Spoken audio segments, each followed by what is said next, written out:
যে ব্যক্তি আখেরাতের উপরে ঈমান নিয়ে এসেছে, আখেরাতের দিনের উপরে এবং আল্লাহর উপরে ঈমান রাখে, বিশ্বাস রাখে, সে যেন ভালো কথা বলে নইলে চুপ থাকে। হয় ভালো কথা বলতে হবে নইলে চুপ থাকতে হবে। আলহামদুলিল্লাহি ওয়াহদা ওয়াসসালাতু ওয়াসসালামু আলা মান লা নাবিয়্যা বা'দা, আম্মা বা'দ। আউযু বিল্লাহি মিনাশ শাইতানির রাজীম। বিসমিল্লাহির রাহমানির রাহিম। মা ইয়ালফিযু মিন কাওলিন ইল্লা লাদাইহি রাকীবুন আতীদ। সম্মানিত উপস্থিতি, আজকের সংক্ষিপ্ত আলোচনার বিষয় হলো জবানের হেফাজত। আল্লাহ তাআলা মানুষকে কম কথা বলার আদেশ করেছেন। সংক্ষিপ্ত কথাতে কথা বলতে হবে, অহেতুক কথাবার্তা থেকে নিজেদেরকে বাঁচতে হবে এবং ওয়াল্লাযীনা হুম আনিল লাগবি মুরিজুন। আল্লাহ তাআলা বলছেন যে তারা অহেতুক কথাবার্তা হইতে সরিয়ে থাকে। মুমিন যারা হবে, যারা মুত্তাকি হবে, পরহেজগার হবে, আল্লাহওয়ালা হবে, আল্লাহ ভীতু হবে, তারা ফজুল কথা বলবে না, বরং তারা কথা হিসাব করে বলবে। আর মানুষ যে কথাটা মুখ দিয়ে বের করবে সেটা তার সঙ্গে সঙ্গে ফেরেশতা লিপিবদ্ধ করে নেয়। অতএব মানুষকে কথা বলার আগে 5-7 পাক ভাবতে হবে ওকে, যে আমি কি কথা বলছি। বললেই হবে না। আল্লাহর নবী বলছেন মান সামাতা নাজাত, যে চুপ থাকলো সে নাজাত পেয়ে গেল। আর কথা বলতে গেলে মান কানা ইউমিনু বিল্লাহি ওয়াল ইয়াউমিল আখিরে ফালিয়াকুল খায়রান আও লিয়াসমুত। যে ব্যক্তি আখিরাতের উপরে ঈমান নিয়ে এসেছে, আখিরাতের দিনের উপরে এবং আল্লাহর উপরে ঈমান রাখে, বিশ্বাস রাখে, সে যেন ভালো কথা বলে নইলে চুপ থাকে। হয় ভালো কথা বলতে হবে নইলে চুপ থাকতে হবে।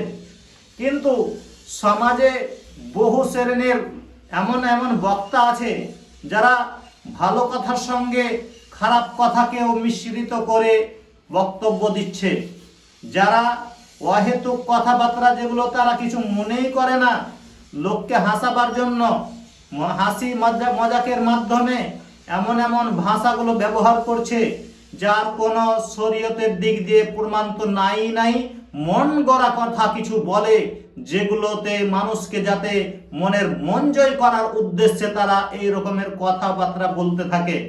অথচ আল্লাহ রাসূল সাল্লাল্লাহু আলাইহি ওয়াসাল্লাম সাবধান করে বলে দিয়েছেন, ইন্নার রাজুলা লা ইয়াতাকাল্লামু বিল কালিমাতি লা ইউরিদু বিহা বাসান ইল্লা লিয়ুজহিকা বিহা বিহাল কাওমা ফাইন্নাহু লা ইয়াকা মিনহা আবআদা মিনাস সামাই। যে মানুষ শুধু লোকদেরকে হাসাইবার জন্য এমন কোন কথা বলিয়া ফেলে যাতে কোনো সে ক্ষতি মনে করে না, অথচ তার কারণে জাহান্নামের মধ্যে তাকে আসমান এবং জমিনের যত দূরত্ব এতটা তাকে গভীরে ফেলে দেওয়া হয়। সম্মানিত উপস্থিতি, কি বুঝতে পারলেন? যে বক্তা বুঝতেই পারছে না যে ও জাহান্নামের আসমান এবং জমিনের যত দূরত্ব অতটা নিচেও চলে যাচ্ছে লোককে হাসাইবার জন্য কথা বলার কারণে। একদা আল্লাহ রাসূল সাল্লাল্লাহু আলাইহি ওয়াসাল্লাম মেরাজের রাত্রে মেরাজে গিয়ে দেখছেন যে কিছু মানুষের ঠোঁটকে জাহান্নামের কাঁচি দ্বারা কাটা হচ্ছে। আল্লাহ নবী জিজ্ঞাসা করছেন, হাউলাই, এরা কারা?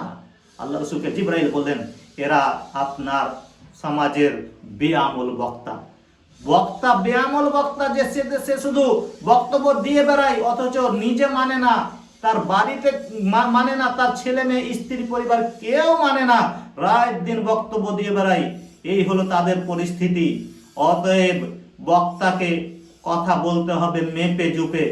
এমন কোন কথা বলতে পাবে না যে সে দলিল ছাড়া বলবে না। আল্লাহ তাআলা স্বয়ং আদেশ করেছেন, ফাসআলু আহলা যিকরি ইন কুনতুম লা তা'লামুন বিল বাইয়িনাতি ওয়াজ জুবুর। বিশ্বের মানুষ, তোমরা জানা মানুষের কাছে জানো এবং দলিল সহকারে জানো। আপনি কোনো মানুষের কাছে কোনো প্রশ্ন জিজ্ঞাসা করবেন, কোনো ফতোয়া জিজ্ঞাসা করবেন, আগে আপনাকে জানতে হবে যে সে লোকটা জানে তো, এবং তাকে দলিল সহকারে তার কাছে জানতে হবে। অতএব সম্মানিত উপস্থিতি, আল্লাহ রাসূল সাল্লাল্লাহু আলাইহি ওয়াসাল্লাম বলেছেন যে কিরে জাহান্নাম উদ্বোধন করা হবে কাকে দিয়ে? বক্তাদেরকে দিয়ে, আলেম দিয়ে জাহান্নামকে উদ্বোধন করা হবে। কত মারাত্মক কথা! আজকে সে বক্তা শুধু পকেট গরম করার জন্য কথাবার্তা চিন্তা না করেই বলে হাসাবার জন্য মানুষকে এমন এমন ঘটনা কিস্সা কাহিনী শোনায় যেগুলোর আদৌ কোথাও প্রমাণ নাই।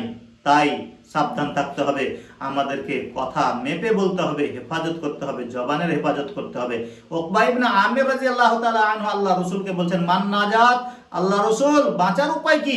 আল্লাহ নবী তিনটা অপশন বললেন। এক নম্বর, আমলিক আলাইকা লিসানাকা, তুমি তোমার মুখকে কন্ট্রোল করবা, তুমি তোমার মুখকে বন্ধ রাখবা। ওয়াসাআকা বাইতুকা, নিজের বাড়িতে থাকবা, তুমি বাড়ির ছাড়া বাইরে যাবে না, বাইরে গেলেই ক্ষতি, মুখ খুললেই ক্ষতি, বাইরে গেলেই ক্ষতি।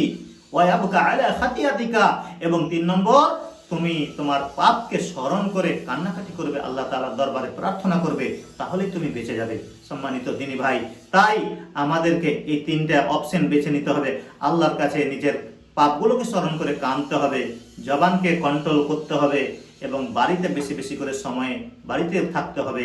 আল্লাহ তাআলা আমাদের সকলকে যেন উক্ত কথাগুলোর উপরে আমল করার তৌফিক দেন।